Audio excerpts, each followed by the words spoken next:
Karena seorang juru bicara tidak diminta untuk berdebat, tetapi diminta untuk menyampaikan informasi apa yang harus disampaikan kepada masyarakat.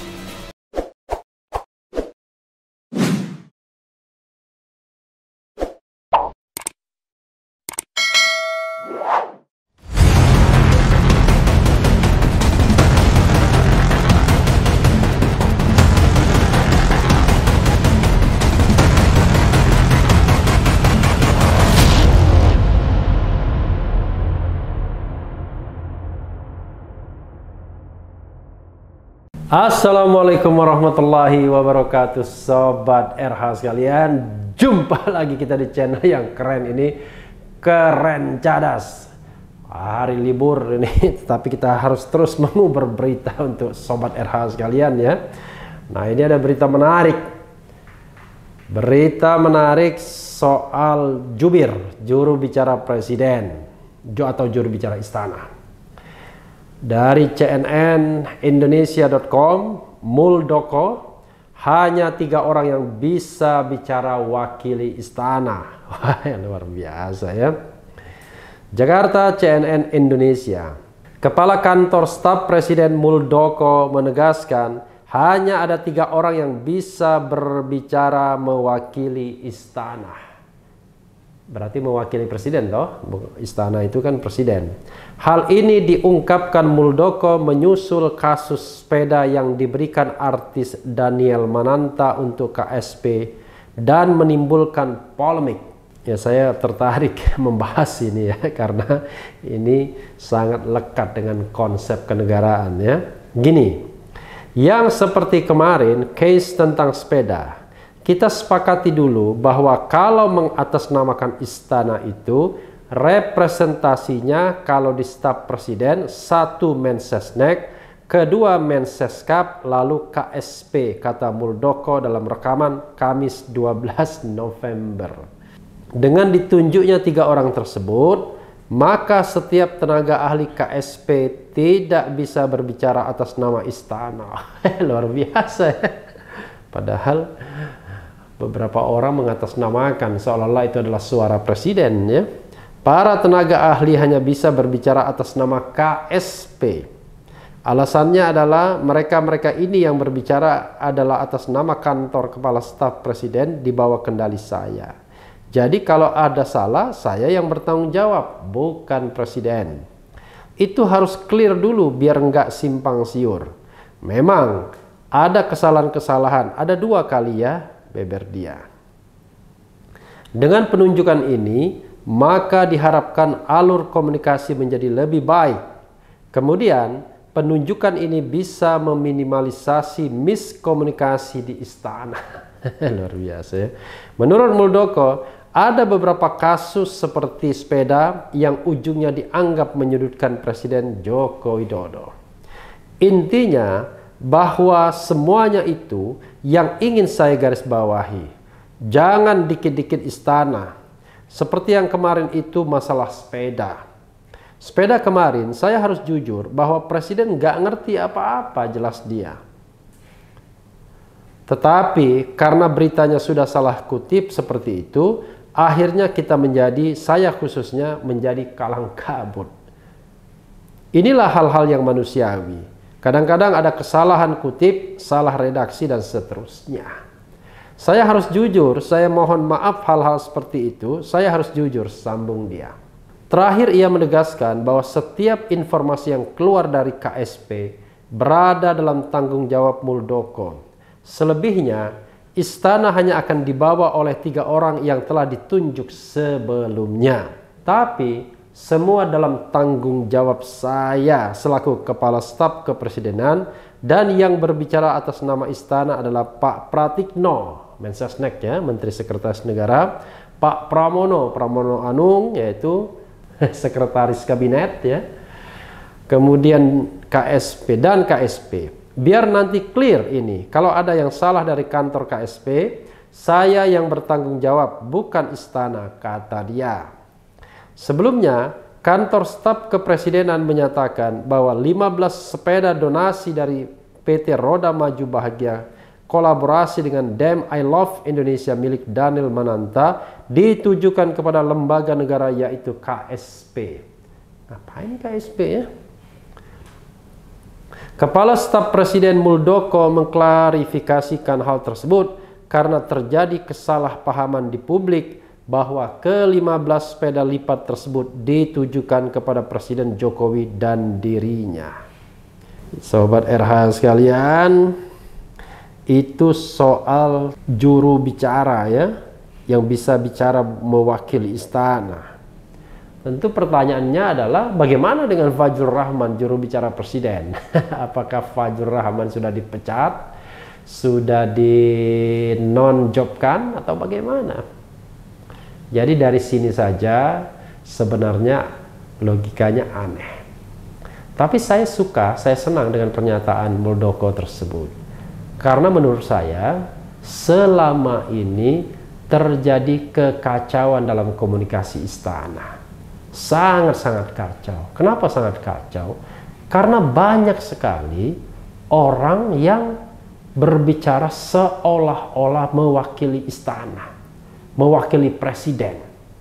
Ketika misalnya mereka diundang oleh presenter TV, lalu dia tanyakan bagaimana sikap presiden, bagaimana sikap istana. Dia jawab seolah-olah dia paham bahwa itulah sikap istana. Dan rata-rata memang orang dari kantor staf presiden yang ngomong seperti itu. Paling sering orang-orang dari kantor staf presiden berbicara mengenai kebijakan-kebijakan presiden atau kebijakan-kebijakan istana. Atau tanggapan-tanggapan yang dimintakan kepada mereka seolah-olah mengatasnamakan presiden atau istana. Nah, inilah yang menurut saya kurang tertib ya. Kenapa kurang tertib? Terkesan masing-masing orang ingin mencari panggung. Padahal sejatinya yang namanya kantor staf presiden itu harusnya ya dia think tank. Di Amerika Serikat sebagai West Wing. Tapi di kita sudah salah kaprah. Dia tidak hanya sekedar think tank, tapi juga implementator, implementing agency.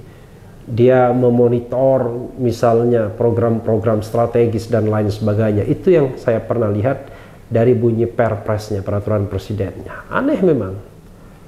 Sehingga tidak heran yang namanya KSP, ya, kantor staf presiden, itu akhirnya menjadi birokrasi yang gemuk juga.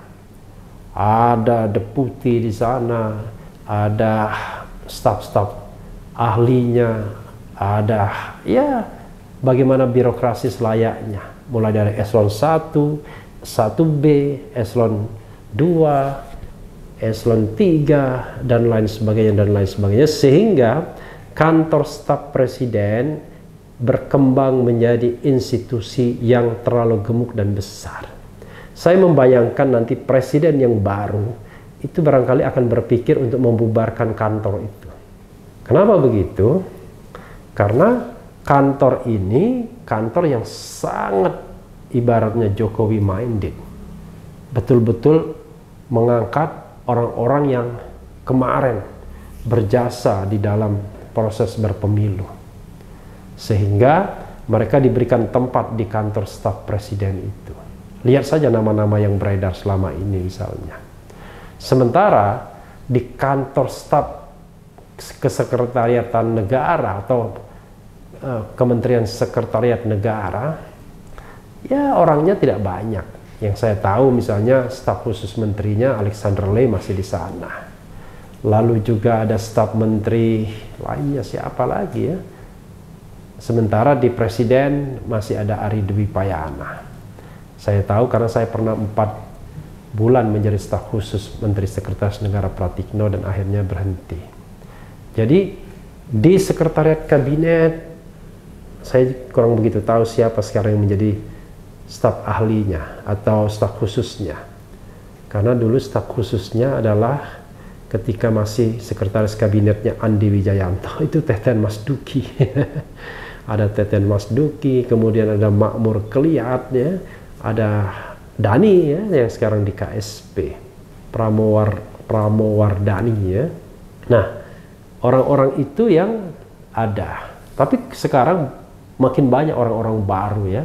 Kemarin saya dipertemukan dengan orang KSP juga, yang saya tahu bahwa salah satu tim sukses dari Presiden Jokowi dalam Pilpres kemarin berbicara mengatasnamakan istana juga sebagai tenaga ahli KSP.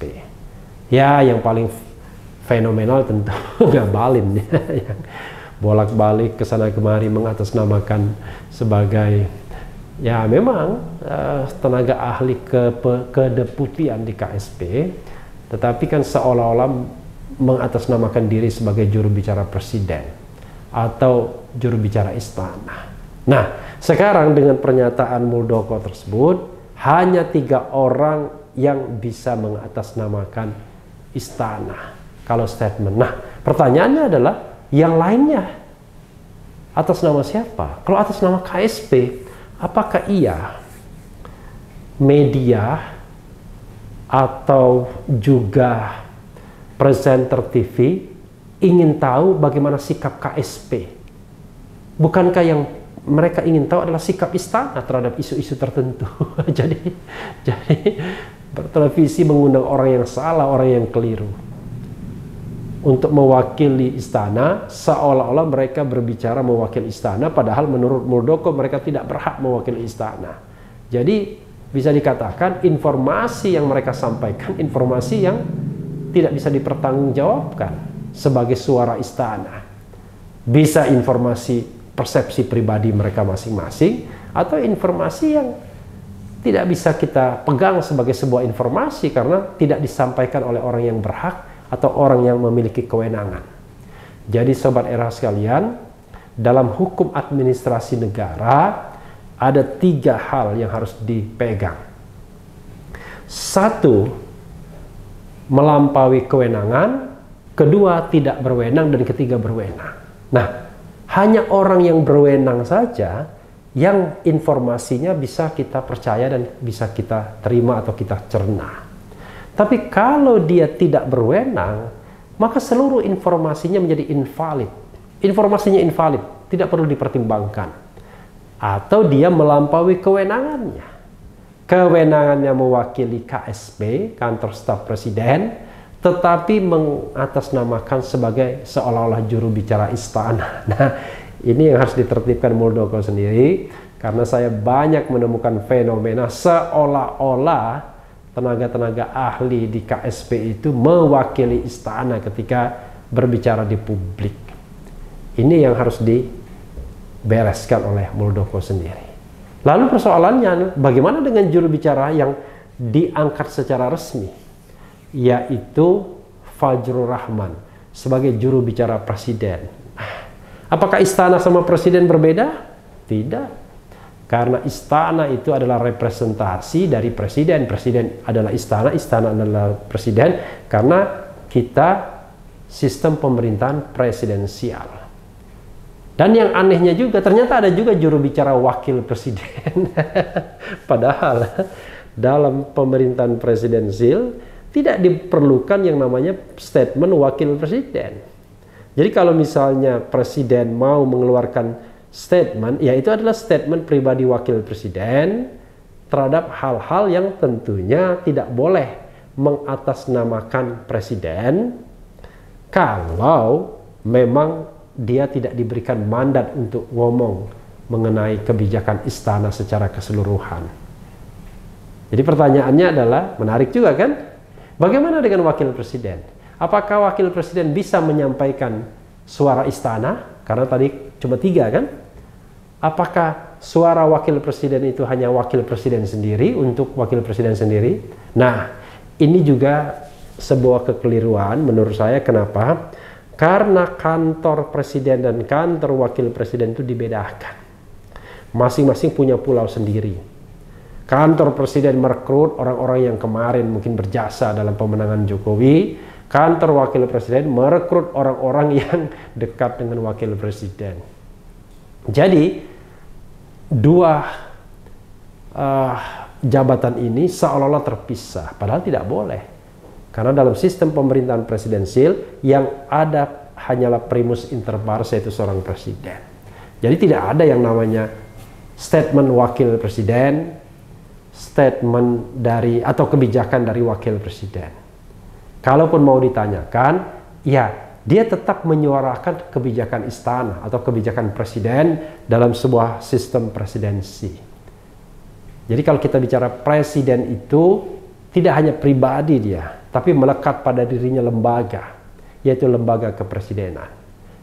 Jadi istana itu melingkupi presiden, wakil presiden, dan supporting system di dalam istana itu sendiri, yaitu Kesekretariatan Negara, KSP, dan juga Sekretariat Kabinet, dan di mana masing-masing unsur ini juga memiliki bagian-bagiannya tersendiri. Jadi sobat era sekalian, mudah-mudahan kekacauan ini bisa diatasi, karena terus terang saya miris kalau melihat jubir-jubir istana berdebat di televisi seolah-olah mereka mewakili suara istana, padahal sesungguhnya mereka hanya berpikir dengan pikirannya sendiri. Yang mereka sampaikan adalah pikiran-pikiran mereka sendiri, sikap-sikap mereka sendiri, bukan sikap resmi dari istana. Karena kalau juru bicara saja, tidak perlu berdebat mereka, tidak perlu membantah misalnya kritik dari lawan bicaranya, karena seorang juru bicara tidak diminta untuk berdebat, tetapi diminta untuk menyampaikan informasi apa yang harus disampaikan kepada masyarakat. Jadi betul-betul dia harus bisa menerjemahkan apa yang disampaikan presiden, apa yang diputuskan presiden, apa yang diputuskan kabinet, itulah yang harus dia sampaikan. Bukan menyampaikan pikirannya sendiri, apalagi berdebat dan membantah serta membantai lawan bicaranya. Jadi kalau mau ikut bantah-bantahan lawan bicara, ya jangan jadi juru bicara istana. Jadilah pengamat saja atau aktivis saja, ya, atau buzzer sekalian. Tapi kalau mengatasnamakan istana, mengatasnamakan juru bicara presiden, yang disampaikan adalah fakta dan data resmi saja. Dan harus tahan kalau menerima kritik, karena juru bicara hanya menyampaikan apa yang sudah diputuskan, apa yang disampaikan presiden, bukan apa yang dipikirkan dirinya. Sahabat era sekalian, yang penting tetap di channel ini, karena di channel ini Anda akan dirayu, ditipu, dibaperin, dicecar, diuber pula di jalan khusus. Karena channel ini adalah channel yang mengancam, memeras, dan membenci. Jangan lupa subscribe, like, comment, and share.